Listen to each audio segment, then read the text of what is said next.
আসসালামু আলাইকুম, স্বাগত সবাইকে। আজকের পর্বে আপনাদেরকে রান্না করে দেখাবো বিফ কোরমা। আজকের কোরমাটা কোনো রেস্টুরেন্ট স্টাইলেও নয়, আবার কোনো বাবুর্চির মতো করেও আমি রান্না করে দেখাবো না। একেবারেই আমার নিজস্ব স্টাইলে আমি সচরাচর বাসায় গেস্ট আসলে বা ঈদে যেভাবে রান্না করি সেভাবে এই কোরমাটা আপনাদেরকে রান্না করে দেখাবো। চেষ্টা করেছি খুবই সহজ আর সাধারণ কিছু উপকরণ দিয়ে রান্নাটা করার। সেই সঙ্গে থাকছে কিভাবে মাংসটা নরম তুলতুলে হবে, গ্রেভিটা হবে একদম সিল্কি স্মুথ সোনালী রঙা। এই সমস্ত কিছু টিপস এন্ড ট্রিক্স নিয়ে থাকছে আমার আজকের রেসিপি। আশা করছি আপনাদের সবার খুব ভালো লাগবে।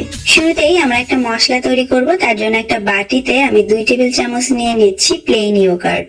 আপনারা চাইলে এর পরিবর্তে মিষ্টি দই নিতে পারেন, সেক্ষেত্রে চিনিটা স্কিপ করবেন। আধা টেবিল চামচ নিয়ে নিচ্ছি আদা বাটা।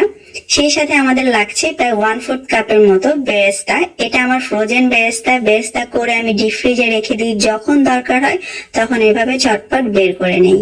ঝাল করার জন্য আমি এখানে কাঁচা মরিচেরও ব্যবহার করব। আমি এখানে 3টা নিলাম।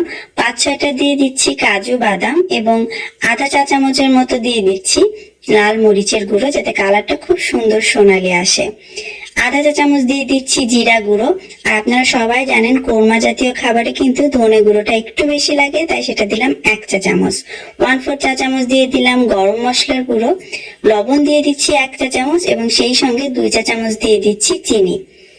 এবারে এই সমস্ত কিছু একসঙ্গে খুব ভালো করে পিষে নিতে হবে। আমি সামান্য একটু দুধ অ্যাড করে এগুলোকে ব্লেন্ডারে পেস্ট করে নিয়েছি। এই মশলাটার মধ্যে আপনি চাইলে কিন্তু টমেটো কেচাপও 1 টেবিল চামচ অ্যাড করতে পারেন। আমি এখানে দিতে ভুলে গিয়েছিলাম, সেটা আমি রান্নার সময় দিয়ে নিব। কোরমা টাইপ খাবারগুলো খুব বেশি ঝাল হয় না, তার জন্য মরিচের পরিমাণটা আমি একটু লাইট রেখেছি। কাঁচা মরিচ এবং লাল মরিচ দুটোই দিয়েছি, যাতে কালারটা সুন্দর থাকে। বিফ কোরমার জন্য আমি এখানে 1 কেজি মিডিয়াম সাইজের কাট করা বিফ নিয়েছি। অবশ্যই সাথে কিছু ফ্যাট রাখতে হবে। অন্য যে কোনো মাংস দিয়েও কিন্তু সেম ওয়েতে আপনি রান্নাটা করতে পারেন। তারপর এর মধ্যে আমি 4 কোয়া দিয়ে দিলাম রসুন, 4টা দিয়ে দিলাম এলাচ, 4-5টা দিলাম লবঙ্গ, ছোট্ট 1 টুকরো জয়ত্রী, 2 টুকরো দারুচিনি এবং 6-7টা দিয়ে দিচ্ছি গোলমরিচ।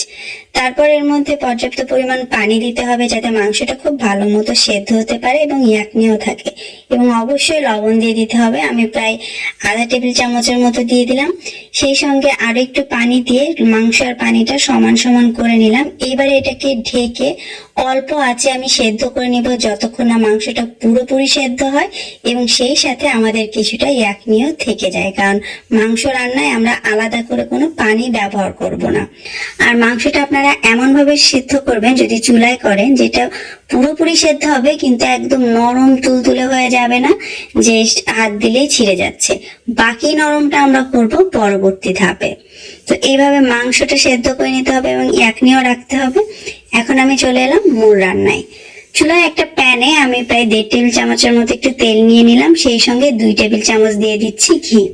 তেল আর ঘি মিলিয়ে রান্না করছি এবং অবশ্যই মাংসের সঙ্গে যে ফ্যাট আছে সেটার তেলটাও অ্যাড হবে, তাই খুব বেশি তেল এখানে দেয়া লাগবে না। তারপর তেলটা গরম হলে এর মধ্যে আমি সামান্য একটু শাহি জিরা ফোড়ন করে নিয়ে ইয়াকনি থেকে সেই মাংসগুলো তুলে নিয়ে এই গরম তেলে দিয়ে দিচ্ছি। এখন এই গরম তেলের মধ্যে সেদ্ধ করা মাংসগুলোকে আমি হালকা করে একটু ভেজে নিব। 3-4 মিনিট ধরে হালকা করে একটু ভেজে নেওয়ার পর এবারে আমরা সেই যে মশলার পেস্টটা তৈরি করে রেখেছিলাম সেটা এর মধ্যে দিয়ে দিতে হবে এবং মাংসের সাথে একই সাথে ভালো করে মিশিয়ে কষিয়ে নিতে হবে। চুলার আঁচটা আমাদের রাখতে হবে মিডিয়ামে। ভাজা মাংসের মধ্যে মশলাটা দেওয়ার পর আমাদের 10 মিনিট ধরে মিডিয়াম আঁচে এভাবে নাড়লেই কিন্তু মশলা কষানো হয়ে যাবে। তবে মাঝে একবার এর মধ্যে চাইলে একটু ইয়াকনি আপনি অ্যাড করতে পারেন। যে বাটিতে আমি মশলা পেস্ট করে রেখেছিলাম সেখানে কিছুটা ইয়াকনি দিয়ে মিলিয়ে আমি এর মধ্যে দিয়ে দিলাম, যাতে তলাটা ধরে না যায়। মশলাটা কষানো হয়েছে তখনই বুঝতে পারবেন যখন দেখবেন এর থেকে তেলটা ছাড়তে শুরু করেছে। চুলার আঁচ খুব বেশি হাইতে রাখলে নিচে লেগে যাবে, তাই অল্প আঁচে বা মিডিয়াম আঁচে আপনাকে এটা করতে হবে। যখন দেখবেন আমাদের এই মশলা থেকে তেল বের হওয়া শুরু হয়ে গিয়েছে, সেই পর্যায়ে এর মধ্যে বাকি ইয়াকনিটা দিয়ে দিতে হবে ঝোলের জন্য। এবারে ইয়াকনি আর মাংসটা আবার একটু ভালো করে মিশিয়ে নিয়ে মিডিয়াম আঁচে এখন আমরা এটাকে ফোটাতে থাকবো। আমাদের কাজ হচ্ছে এখন এই ইয়াকনিতে মাংসটা আমাদেরকে আরো একটু নরম করে নেওয়া, সেই সঙ্গে আমাদের ঝোলটাকে একটু গাঢ় করে নেওয়া। আরো প্রায় 15 মিনিটের মতো আমরা এটাকে জাল করব। মাঝে মধ্যে অবশ্যই একটু নেড়ে চেড়ে দিতে হবে যাতে তলাটা ধরে না যায়। যেহেতু এর মধ্যে বাদাম বাটা দেয়া আছে, গ্রেভিটা কিন্তু খুব সহজেই ঘন হতে থাকবে, তাই নিচে ধরে যাওয়ার একটা চান্স থাকে। চুলার আঁচটা তাই অল্প রাখবেন আর একটু নেড়ে চেড়ে দিবেন। আর সেই যে মশলার পেস্টের মধ্যে আমি টমেটো কেচাপ দিতে ভুলে গিয়েছিলাম, সেটা এখন আমি লাস্ট পর্যায়ে দিয়ে দিচ্ছি এবং একসঙ্গে নেড়ে এটাকে মিশিয়ে নিচ্ছি। আমাদের এই মাংসের গ্রেভি থেকে যখন তেল আলাদা হতে শুরু করবে তখন বুঝবেন রান্নাটা প্রায় শেষের দিকে। সেই পর্যায়ে এর মধ্যে আপনি বাকি যা মশলা দেওয়ার দিয়ে নিতে পারেন। আমি একদম শেষের দিকে এর মধ্যে কিছু কাঁচামরিচ দিয়ে দিচ্ছি ফ্লেভারের জন্য। অল্প একটু দিয়ে দিচ্ছি পেঁয়াজ বেরেস্তা, আবারও সেই ফ্রোজেন বেরেস্তা এখানে ব্যবহার করছি। সামান্য একটু জয়ফল জয়ত্রীর গুঁড়া ছিটিয়ে দিচ্ছি। সেই সঙ্গে যেহেতু কোরমা, একটুখানি চিনিও ছড়িয়ে দিচ্ছি। আর এটার সুগন্ধটা আরো বেশি আকর্ষণীয় করার জন্য আধা টেবিল চামচের মতো দিয়ে দিচ্ছি কেওড়া জল। তারপর এটাকে একদম নিভু আঁচে আমি রেখে দিব 10 মিনিটের জন্য। ততক্ষণে কিন্তু এর ভেতর থেকে বাকি তেলটাও বের হয়ে যাবে। আর আমাদের রান্না এখন একদম কমপ্লিট। এখন আপনি চাইলে এটাকে ঢেকে রেখে দিতে পারেন। খাবার পরিবেশনের আগে এটাকে সার্ভ করে নিলেই হবে। ব্যাস, তৈরি হয়ে গেল একদম আমার ঘরোয়া স্টাইলে তৈরি বিফ কোরমা। পোলাওয়ের সঙ্গে এই কোরমাটা খেতে কিন্তু ভীষণ মজা লাগে। তাছাড়া আপনি চাইলে কিন্তু এটা লুচি, পরোটা, এমনকি নানের সঙ্গেও সার্ভ করতে পারেন। খেতে খুবই মজার।